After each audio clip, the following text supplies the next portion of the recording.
Hello there, how are you? I hope you're having a fantastic day.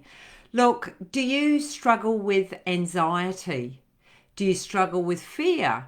A lot of people do. Does this stop you from taking action? Does it stop you from perhaps doing different activities or doing different things in your life because you feel this anxiety in you?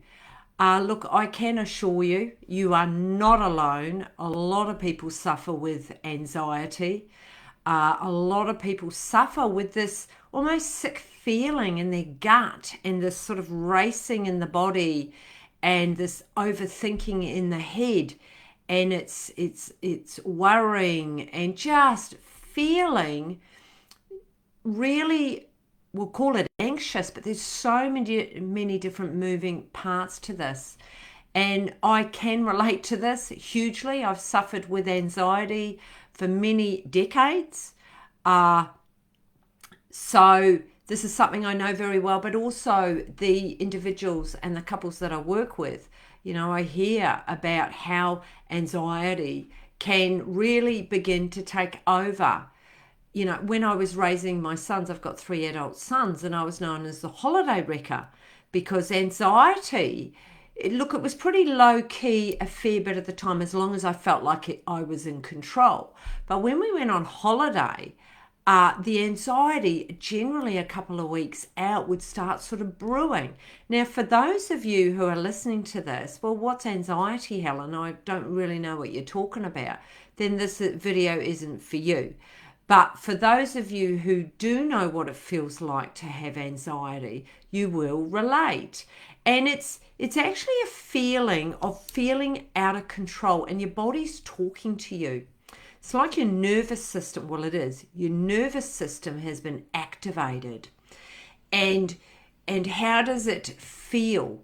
Well, it's you can feel quite sort of clammy. That gut feeling, that it's just this constant sort of feeling in your gut of nervousness. In your head, you can overthink, you can worry, you're short.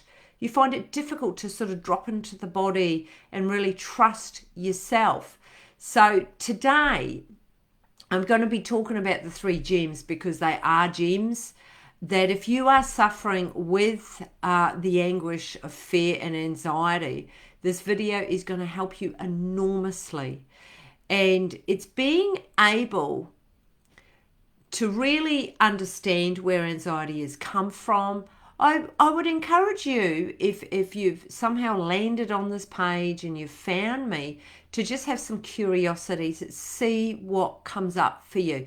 Because can you imagine if you didn't have anxiety? You could do activities, you could go to social engagements, you could try new things in your business or in your career because it stops you. You also, what can happen is that it is such a deterrent from you actually living to your potential. Inside of you that there's so much more that you could be doing.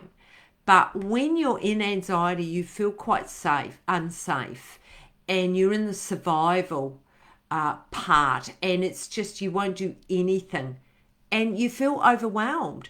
So I encourage you, have some curiosity, stay with me, and recognize that fear, it's natural, but it's how do you navigate this?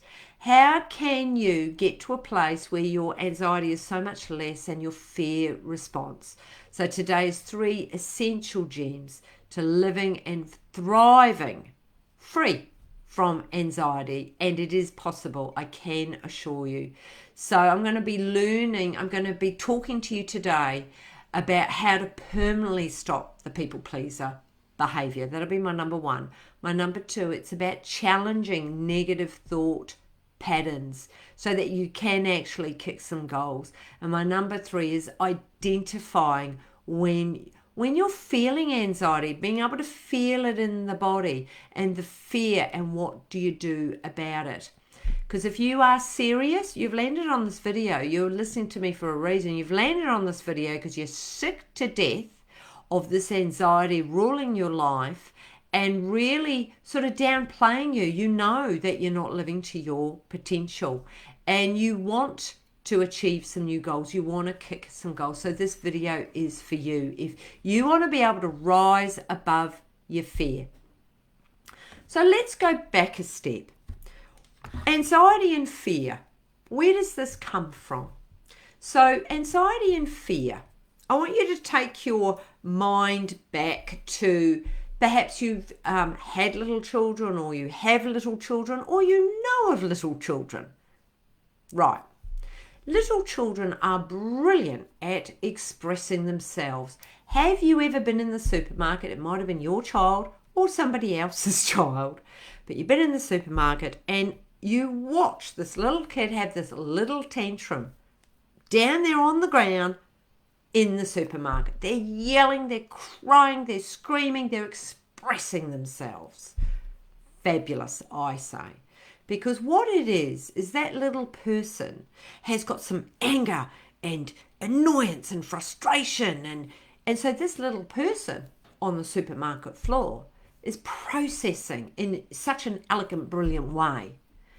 However, what happens as this little person begins to grow up, they look outside and the people in their world, the adults, don't do that, Bobby. Don't do that, Sarah. No, we don't do that. Stop crying. No, that's unacceptable. Go to your room. You're getting the gist. You are receiving negative feedback that, it's not okay for me to express myself. It's not okay for me to get angry. I can't help it. I'm feeling this. So what begins to happen when you're on the receiving end is that you learn to park it away. You park away that frustration. You park away that anger, that annoyance, that frustration. You just park it away inside of you because you want to be loved. You want to be seen. However, what happens long term? Let's go to little Johnny. Johnny used to express himself on the supermarket floor. Yeah, and I get it. At times it's not appropriate. But I'm just trying to make a point here. So little Johnny, he used to do his friggin' tantrums on the supermarket floor. However, over time, he learned that the adults in his world did not like his behaviour. And Johnny wants to be loved. Johnny wants to be validated and Johnny wants to be seen. So Johnny then conforms and puts on like a mask. Yeah, I'm okay. But inside, Johnny is pissed off. And Johnny is angry and he actually wants to express himself, but he learns not to. And so little by little, Johnny's identity, who Johnny is, what makes Johnny tick, slowly gets pushed down. I see it. I see it with the men that I work with in my room. They're shells of who they used to be. You know, they sit in my room and they tell me, and I can see it, I can feel it. So Johnny, when did you stop expressing? When did you stop sharing your inner world? You know, and Johnny actually doesn't even know, because it was way back when he was little. He just learned to become a people pleaser. He learned to conform. He learned to adjust so that he'd be seen and he'd be loved. Because as humans, we will never, ever put ourselves out there in case we get rejected, particularly when we're little. We just want to be seen. And so long term, what happens? Wow. Little Johnny, I don't know why I've picked that name, seems quite a good name. Little Johnny, he's growing up. He's a teenager. He's got all these hormones going on and he doesn't know how to express it. He's feeling agitated, he's feeling aggravated, he's feeling angry, he's feeling resentment. But he doesn't have the language to express it. He doesn't know how to put it into words, so he squashes it down. But then he's down at the skate park with his mates, you know, and they're smoking cigarettes. Ooh. And he gets a bit of a hit for a minute, and it feels good. And there's that connection with his mates, and that feels good too. And then Johnny, as he's getting a bit older, he wants a bit more than cigarettes. So he might look to alcohol, to drugs, to different ways to be able to cope with the emptiness and the feeling of loss, of feeling lost because he freaking doesn't know who he is. He's conformed, he's changed, he's adjusted. The Johnny, the little Johnny in the supermarket on the floor, that's buried deep, deep inside. And the Johnny that he shows the world is not the real Johnny. It's not the authentic Johnny. And then Johnny is 18, 19, 20, and he thinks, who the fuck am I? And look, I'm being very generalised here, but I've worked in this space, and I've reached a point where it's such a commonality. So Johnny is 20. I don't know who I am. I'll go and be a plumber. Dad thinks it's a good idea. I'll go and do plumbing. So he goes and does his apprenticeship, and he gets hooked up with a partner. Yeah, this is good. But you know what? Johnny is not happy because he's conformed. He's a people pleaser. He's only showing certain parts of himself. He's drinking more. He's not feeling real. The stuff coming out, it's not aligned with what's going on inside. In fact, he doesn't even know how to speak that out. And now he's married, a couple of kids, and it feels like his partner is often having to go at him, and he doesn't really understand why. I'm trying to please you. Is it not good enough?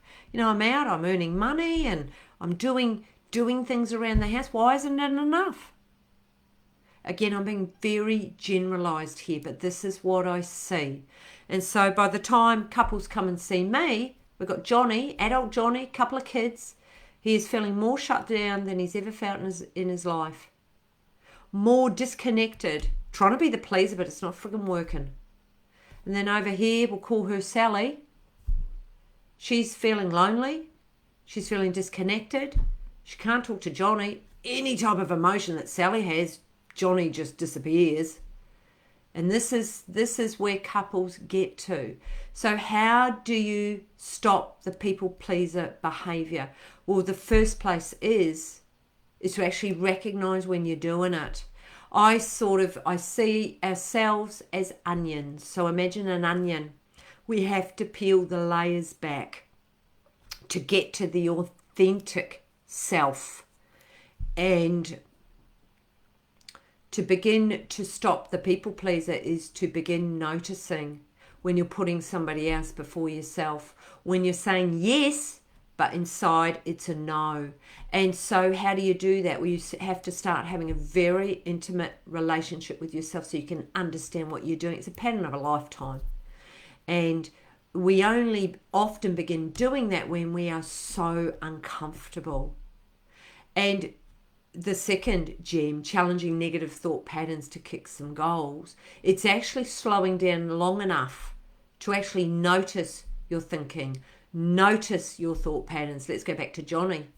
He's working, got a couple of kids, he's got his plumbing apprentice, he's now got his own business. He's flat out. Has he got time to stop and to begin noticing his negative thoughts? Johnny is living from the head up. It's too friggin' painful to go in the body. It's just, I've shut down. So that is the first place, is to begin to challenge negative thought patterns. So how do you do that? Again, you have to stop. If you get anything from this video, is stop. You actually have to stop and notice. So it's bringing in a daily consistent practice. And it's being able to rise above the fear. All of this is coming back to the anxiety and the fear. Our body is incredible in letting us know when we are not aligned. And actually, on that note, I've got a brilliant Google Doc about rising above your fear. I brought that to my Inner Circle coaching group, and it gives a lot of pointers about how you can rise above the fear. Because when you have anxiety in your body, it is extremely real. It's often can take over. But the key is we've got to move. We've got to start moving some of this so we can get into a place where we're feeling calm and we're thriving. So my third gem is being able to actually identify when you are feeling anxiety and fear. And what do you do about it? All of this is very, very linked. I've put it into 3 gems because it can all seem a bit overwhelming. But identifying when you're feeling anxiety. So how do we do that? It's not in the head.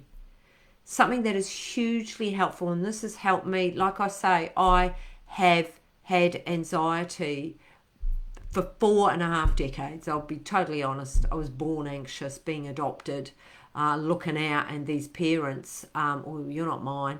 So my body remembers all of that. So I've been just a lovely big barrel of fear. So I know this platform really, really well. And to be able to achieve new goals, you need to be able to move the anxiety in your body. Something that I still do to this day is throughout my day, and with some of my coaching clients, they actually set a reminder on their phone every hour. I used to do that. I don't need to do that now because I do it automatically.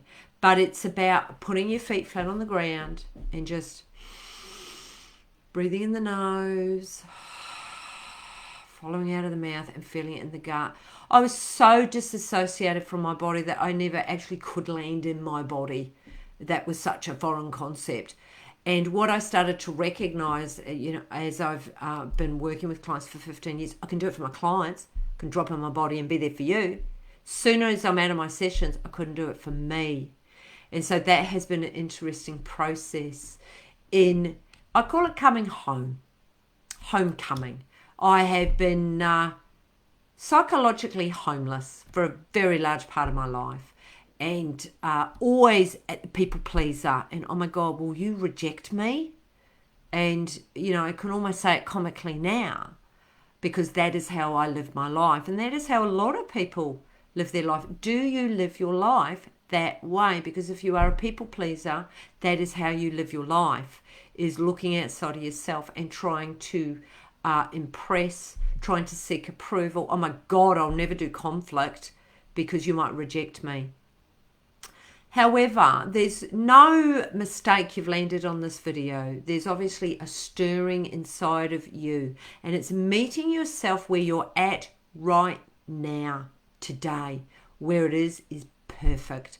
So bring in some curiosity and bringing it back to yourself, and bringing in your breath to inhibit your body, to actually feel it. Where's anxiety? Look, I used to get it very much in my gut, my chest. Didn't have a voice. In saying that, actually, my signature coaching program is Reclaim Your Voice. Of course it is. Because it is about reclaiming your voice. It's your own inner voice. It's coming home to yourself. What are you passionate about? What frigging gets you up in the morning? What are you motivated about? And it's being able to reclaim your voice. Let's go back to little Johnny in the supermarket when he was a little boy. He lost his friggin' voice. And so I take you through a program where you reclaim your voice, and you, through that, your anxiety will get less and less and less. Will you have anxiety again? Of course you will. However, you're going to have the tools and the know-how how to be there for yourself. Instead of looking outside of yourself to get support from other people, you are going to have that really strong sense of power within yourself to be able to be there for you. Look, I can rattle on about this all day. I'm extremely passionate. For me, this is my why. This is why I do what I do. And so if this has spoken to you, reach out. Send me direct message. I will send you the Rise Above Your Fear. Look, it's a brilliant Google Doc, and it will give you different ideas and pointers to support you with your fear, what you can begin doing on a daily basis. And also, it's the quality of questions. So on there are going to be questions that you can ask yourself, because we've got to keep digging deeper, deeper, deeper. But like that onion, the middle of the onion is the real you. But around the outside is all the adaptations, all the ways that you have adapted to protect you. Because if you actually show all of you, It's freaking scary and you don't want to.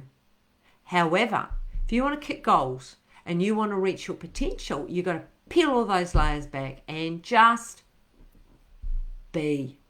And it's a beautiful place to be, because you know that, yeah, people will reject you.